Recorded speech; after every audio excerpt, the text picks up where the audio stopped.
सारे अब साइकोलॉजिस्ट, प्रशांत किशोर का तो अब क्या ही कहना, वो तो मैनेजर और क्या है, नेता बने, उनको लग गया था कि अब वो मैनेज करते करते नेता भी बन सकते हैं।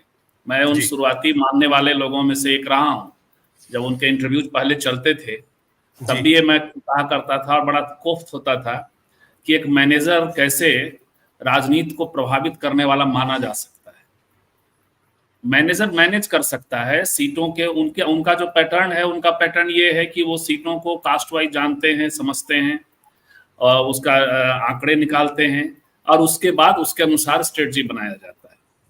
लेकिन नेता अंततः लीड करता है, स्ट्रेटजी नेता के विचारों के पीछे खड़ी होती है। तो ये होता था, और अब उनको अपने हिसाब से ले लिया गया है, तो वो कर रहे हैं।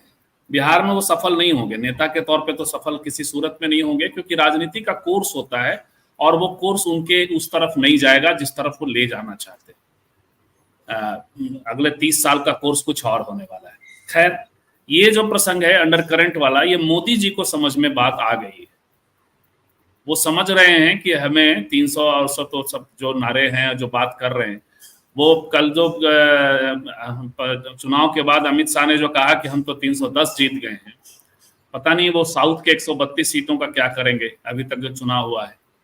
और उसमें वो खुद लड़े हैं 339 या 340 सीट पे, तो 310 कैसे हो रहा है साउथ में, जहां उनका प्रेजेंस ही नहीं है।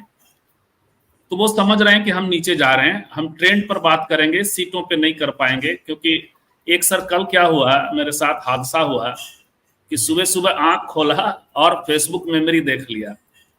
तो कल ही, हाँ कल या परसों वाले में, तो फेसबुक मेमोरी में 2019 में हमारा एक फोरकास्ट दिखा कि वो 272 से नीचे जा रही है बीजेपी किसी सूरत में। तो वो फोरकास्ट ने जो है वो फिर मुझे लगा कि नहीं, थोड़ा रुको। और सच्चाई है कि 2019 में तबीयत के कारणों से मैं कहीं घुमा फिरा भी नहीं था, तो मित्रों को सुनते हुए और अन्य जगहों पे सुनते समझते और देखते हुए ये राय बनी थी। तो उस हादसे ने कहा, तो ये कहा कि आंकड़े पे अब नहीं जाएंगे, ट्रेंड पे चलते हैं, और ट्रेंड जो है वो गिरने का है, तो वो नीचे जाएंगे। ये बात मोदी जी को भी समझ में आ रही है। और कल बड़ा अच्छा डिटेल एक्सप्रेस ने उसको छापा, कैसे उस ट्रेंड को वो खुद समझ रहे हैं। तो वो ये है कि शुरुआती दौर में वो जब भाषण दे रहे हैं, 10 भाषणों का जो एनालिसिस है उसमें ये है कि विश्व गुरु एक टर्म, और सब जो किया तो किया, कांग्रेस का करप्शन आदि आदि, लेकिन एक टर्म होता था विश्व गुरु और दूसरा होता था मोदी की गारंटी। तो अपने 10 भाषणों में से 8 भाषण पे उन्होंने विश्व गुरु की बात की है, रेफरेंस दिया है, उस पर फोकस्ड भाषण किया है, और 7 किया है मोदी की गारंटी। उस समय राम टेम्पल भी लेके आते थे, तो वो 6 था। उसके बाद जो उनके स्पीचेज हुए 20 अप्रैल तक, यानी दूसरे चरण तक, तब तक वो फुल कॉन्फिडेंस में है। तो उस तक राम टेम्पल, वो 34 स्पीचेज में से 26 स्पीच में राम टेम्पल रेफर करते हैं, और विश्वगुरु खत्म हो जाता है। चुनाव आते विश्वगुरु खत्म हो गया, तो उनको लगा हुआ कि ये सब नहीं चलेगा। लेकिन दूसरे चरण से उनको यह आभास हो गया कि बात जो है बिगड़ गई, तो आ गए वो हिंदू मुस्लिम पे, और राम टेम्पल सिरे से गायब हो गया। 21 मई से लेकर के 15 तक विश्वगुरु तो कायदे से गायब हो गया, रहा ही नहीं, और राम टेम्पल हिंदू मुस्लिम में तब्दील हो गया। उसी में सब बात आती है, वो मंगलसूत्र आता है, तभी जिन्ना आ जाते हैं, वो सब मुस्लिम लीग का चला आता है।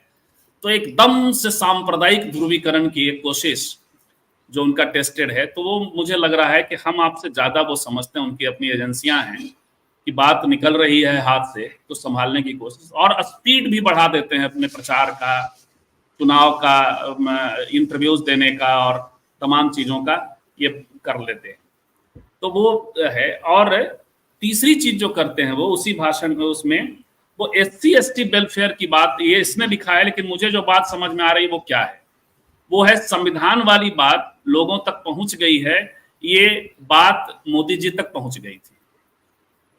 तो वो SC/ST वेलफेयर जो इन्होंने लिखा है वो बेसिकली संविधान की बात है, और वो कह रहे हैं कि भाई आपका उसी में ओबीसी क्यों छोड़ दिया, मुझे समझ में नहीं आया कि आपका रिजर्वेशन लेके मुसलमानों को दे दिया जाएगा, और आदि आदि जितनी बातें हो सकती हैं वो सारी चीजें वो उस वक्त कर रहे हैं। तो ये पूरा ट्रेंड मोदी जी का भाषण ही अपने आप में बता रहा है कि मोदी जी जा रहे हैं और जाना चाहिए।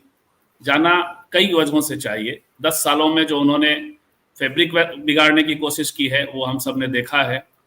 सबसे ज्यादा कम से कम हम लोग निजी तौर पे तब थोड़ा सा यूनिवर्सिटी से निकले ही थे और ये चले आए साहब। यूनिवर्सिटी से निकले मतलब यूनिवर्सिटी की लड़ाइयों में फंसे थे और वो थे पत्रकारिता वगैरह करते थे और फंसे थे। यूनिवर्सिटियों में आना जाना भी ज्यादा रहता था छात्रों के बीच में ही। तो उस वक्त थोड़ा सा हम लोग अपनी बात कह पाते थे। अपनी बात मतलब महिलाओं के मुद्दों पे हम लोग बात कर सकते थे, आंदोलन खड़ा कर सकते थे और किसी भी हद तक जाकर के उसमें चीजें होती थी, एंटी गवर्नमेंट बात करते थे, कोई दिक्कत ज्यादा नहीं होती थी। एक बड़ी मुहिम चली थी उस वक्त, उसमें हम लोग इंस्ट्रूमेंटल थे। इस सरकार के आने के बाद पहला मुकदमा जिन लोगों पे हुआ, शायद कुछ लोगों को याद हो, फॉरवर्ड प्रेस एक प्रेस हुआ करता था जो बहुजन दायरे में ही नहीं, SC ST OBC के दायरे में। बाद में उसमें मैं हिंदी एडिटर हुआ, मेरा भी एक लेख था जिस पर कार्रवाई हुई और पहला मुकदमा हुआ। लेकिन उसके पहले से चीजें चली आ रही थी। ये सरकार आई और उसी फॉरवर्ड प्रेस को लेकर के रोहित वेमुला मसले पे आपने याद होगा आपको, स्मृति ईरानी ने लोकसभा में और राज्यसभा में बहुत हंगामा खड़ा किया था।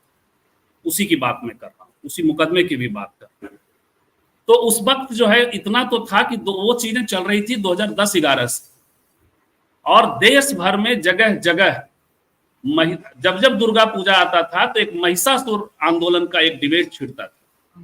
काउंटर स्पेस, एक कल्चरल स्पेस की बात होती थी, बेखौफ होती थी। जगह जगह आश्विन पूर्णिमा के दिन महिषासुर जयंतियां मनाई जाने लगी, महिषासुर दिवस मनाया जाने लगा। हमारे एक मित्र हैं प्रमोद रंजन, उसमें ज्यादा इंस्ट्रूमेंटल थे और बाजाबता खोज करके कल्चरल स्पेस कैसे डिफरेंट है। आपके मध्य प्रदेश में महोबा में महिषासुर के मंदिर खोजा और महिषासुर का मंदिर बाजाबता पुरातत्व द्वारा संरक्षित है। इनके आने के बाद गिरफ्तारियां शुरू, इनके आने के बाद गिरफ्तारियां ये हो गई कि आपको इवन आपके हैदराबाद में मैसूर का नाम कहा जाता है, मिथक है कि महिषासुर के नाम पे। हैदराबाद के एक प्रोफेसर अंग्रेजी की गिरफ्तार हो गए, कई जगह लोग गिरफ्तार होने लगे। कुछ लोग थोड़ा सा सीमा उल्लंघन किए तो थोड़ा उनका अलग मामला था, लेकिन जो दायरे में भी बात कर रहे थे उन सब की गिरफ्तारियां। तो इनके आने के बाद क्या होता है कि किसी भी इशू को आप रेज नहीं कर सकते। बहुजन इशू रेज करना हो, महिलाओं का इशू रेज करना, अब पसमानदाओं का हालत ये खराब हो गया। पसमानदा विदिन मुसलमान डिस्कोर्स कर रहे थे, महिलाएं विदिन मुसलमान डिस्कोर्स कर रही थी, महिलाएं मांग रही थी, ट्रिपल तलाक की मांग कर रही थी। ये सब हो रहा था, लेकिन इनके आने के उन्होंने ट्रिपल तलाक में जो खेल कर दिया, तो उस खेल के कारण लोग डरते हैं इनसे।